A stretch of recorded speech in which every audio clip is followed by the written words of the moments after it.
बिस्मिल्लाहिर्रहमानिर्रहीम। अस्सलाम वालेकुम। मेरे चैनल क्रोशे उर्दू पैटर्न में आने का बहुत बहुत शुक्रिया।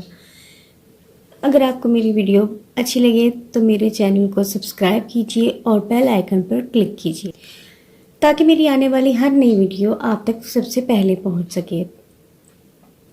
ये एक फूल की पत्ती है। ये मैं आपको बनाना सिखाऊंगी कि ये किस तरीके से बनती है।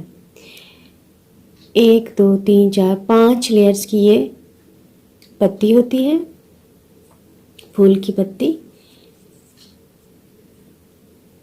ये देखिए, ये सेंटर है इसका।